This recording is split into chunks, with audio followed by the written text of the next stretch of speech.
Hello मेरे प्यारे दोस्तों इस कहानी के लेखक हैं अंकित चहल। मम्मी उठ जाओ, मम्मी उठो कहता और ज़ोर ज़ोर से रोने लगता है। ऐसा विलाप और क्रंदन सुनकर पत्थर दिल वालों की भी आंखें भर आईं। एक 6 से 7 साल का लड़का अपनी मृत माँ के साथ लिपट कर उसे जीवित करने का असफल प्रयास कर रहा था, लेकिन जाने वाले कभी वापस नहीं आते। उस लड़के की माँ जीवन के सारे झंझावतों और कोलाहलों से मुक्त होकर अनंत शांति की तरफ प्रस्थान कर चुकी थी। मेरठ जिले के एक छोटे से गांव के बहुत छोटे घर में जन्मी शारदा बहुत जिंदा दिल लड़की थी। 7 बहन भाइयों में वे 5वें नंबर पर थी।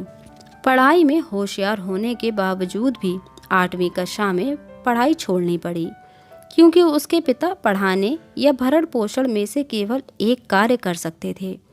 शारदा का विवाह गरीब माँ बाप ने अपनी हैसियत से बढ़कर किया था, लेकिन न जाने क्यों ससुराल पक्ष को खास पसंद नहीं आया था।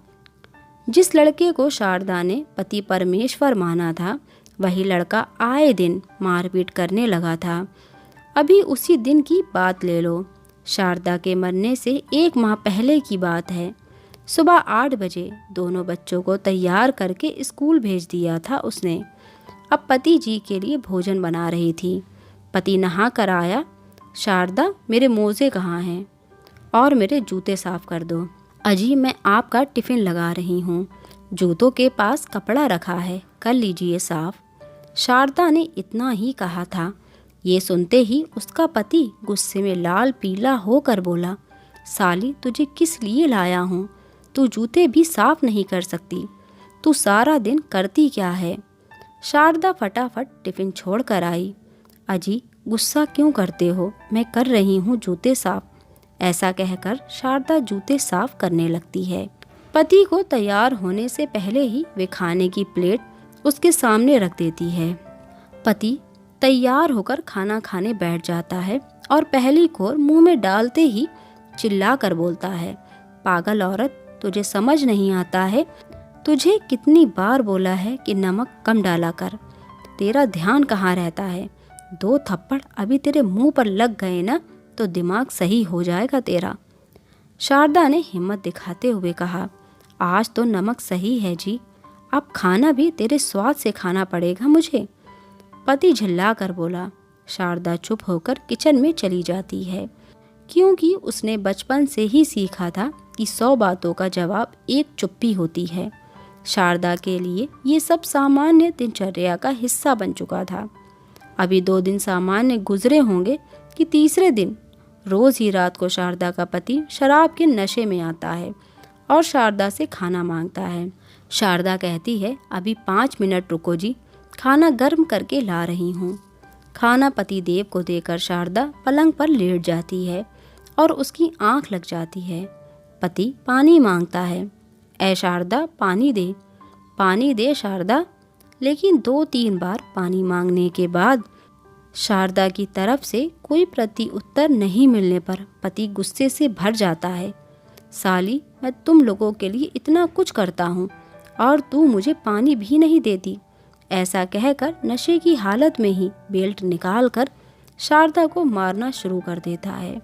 मारपीट और शोर शराबा सुनकर बच्चे भी जाग जाते हैं और अपनी माँ को बचाने के लिए माँ से लिपट जाते हैं।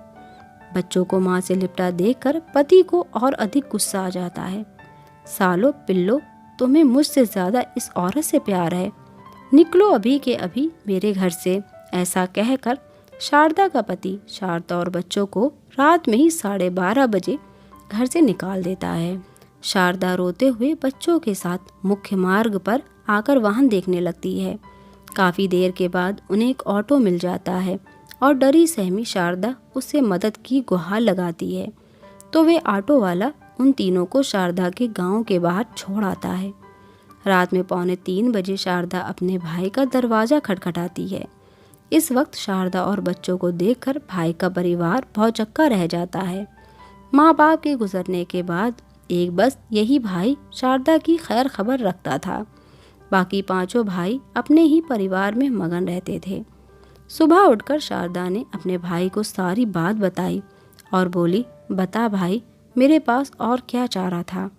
शारदा की सारी कहानी सुनने के बाद भाई बोला, बहन, तुम्हें यहाँ जब तक रहना है रहो, लेकिन तुम्हारा गुजारा वहीं से है। बाकी मैं बड़े भाइयों से बात करके देखता हूँ कि उनकी क्या राय है। छोटे भाई ने बड़े भाइयों से बात की तो वो लोग बोले, अब हम अपने बच्चों के विवाह शादी के बारे में ना सोचें या इसके ही लड़ाई झगड़े सुलझाते रहें। 4-5 दिन तो किसी तरह गुजर जाते हैं, लेकिन शारदा को भाइयों और भाभियों का व्यवहार बदला बदला सा लगने लगता है। इसलिए वे वापस ससुराल जाने का निर्णय करती है और अगले दिन सुबह दोनों बच्चों को लेकर चली जाती है। वहां पहुंचते ही पति ताना मारकर कहता है, आ गई महारानी, तेरे 6 भाइयों में इतना भी गुर्दा नहीं है कि तुझे कुछ दिन अपने पास रख लेते। इस दुनिया में मेरे सिवा तुम लोगों का कोई नहीं है, देख लिया ना, निकल गई हेकड़ी। चल अंदर जा और एक कप बढ़िया सी चाय बना कर ला। शारदा भारी मन से अपने काम में जुट जाती है। मानसिक थकान और घर के काम की वजह से शाम को शारदा को बुखार आ जाता है। वे अपनी बेटी गुड्डो को बुलाकर कहती है, गुड्डो, ये ले 30 रुपए और जाओ मेडिकल स्टोर वाले अंकल से कहना कि मम्मी को बुखार और सर दर्द है, दवा लेकर आओ। गुड्डो अपनी माँ के कहे अनुसार उसको दवाई लाकर दे देती है, लेकिन 2-3 दिन बाद दोबारा शारदा की तबीयत खराब हो जाती है। वे फिर गुड्डो को भेजकर दवा मंगवा लेती है। तीसरी बार तबीयत बिगड़ने पर शारदा अपनी सुध बुध खो देती है। बच्चे अपनी माँ की स्थिति देखकर पड़ोस वाली आंटी को बुला कर लाते हैं। आंटी, देखो ना मम्मी को क्या हो गया है, कुछ बोल नहीं रही। पड़ोस की महिला स्थिति को भांपकर शारदा के पति को फ़ोन करके बताती है, भाई साहब, शारदा की तबीयत ज़्यादा ख़राब है, वे कुछ बोल ही नहीं रही है, आप जल्दी आ जाइए। शारदा का पति कहता है, भाभी आप कुछ देर के लिए वहीं रुकिए, मैं आ रहा हूँ। ऐसा कहकर फ़ोन काट देते हैं। जब तक पति घर आता है शारदा की तबीयत और अधिक बिगड़ जाती है। शारदा को हॉस्पिटल में एडमिट कराया जाता है, जहां डॉक्टर उसे आईसीयू में रखते हैं और उसके कोमा में जाने की जानकारी उसके पति को देते हैं। शारदा का पति वहीं सर पकड़कर बैठ जाता है। रात में शारदा का बेटा उठता है और मम्मी मम्मी कहते हुए रोने लगता है। पड़ोस वाली आंटी उसे खूब सुलाने का प्रयास करती हैं, लेकिन लड़के को नींद नहीं आती और बस वे एक रट लगाए रखता है कि उसे मम्मी के पास जाना है, क्योंकि आज तक वे अपनी माँ के बिना एक दिन भी नहीं रहा। अगली सुबह शारदा की तबीयत ज़्यादा बिगड़ जाती है और डॉक्टर उसे दिल्ली के लिए रेफ़र कर देते हैं। शारदा के भाई 2 दिन बाद उसे देखने के लिए हॉस्पिटल पहुंचते हैं, वो भी खाली हाथ। जबकि शारदा के पति को आशा थी कि 6 भाई मिलकर कुछ तो मदद अवश्य करेंगे, लेकिन उन लोगों को ऐसे देखकर शारदा का पति उन्हें हॉस्पिटल से भगा देता है। अगले दिन मदर्स डे होने पर दोनों बच्चे अपनी माँ से मिलने की जिद पकड़ लेते हैं कि हमें मम्मी के पास जाना है तो जाना है, हमें मम्मी के पास ले चलो, और रोने लगते हैं। बच्चों की जिद से मजबूर होकर दोनों बच्चों को हॉस्पिटल ले जाया जाता है। शारदा का लड़का उसके पास एक कागज़ रखकर शारदा को पकड़कर रोने लगता है। बड़ी मुश्किल से दोनों बच्चों को वापस घर लाया जाता है। जब डॉक्टर विजिट पर आते हैं और शारदा के पास रखे कागज़ को उठाकर पढ़ते हैं तो वहाँ उपस्थित सबकी आंखें सजल हो उठती। कागज़ पर लिखा होता है, happy mother's day mummy, I love you mummy, आप इस दुनिया की सबसे अच्छी मम्मी हो। जल्दी ठीक होकर आ जाओ, मुझे तुम्हारे बिना नींद नहीं आती और रात में बहुत डर लगता है। मैं अब दीदी को भी परेशान नहीं करता, अब मैं अच्छा बच्चा बन गया हूँ। डॉक्टर बत्रा बच्चे का लेटर पढ़कर अपने इमोशंस कंट्रोल नहीं कर पाते और अपने केबिन में आकर बहुत रोते हैं, क्योंकि उन्हें पता चल गया था कि आज का दिन शारदा का आखिरी दिन है।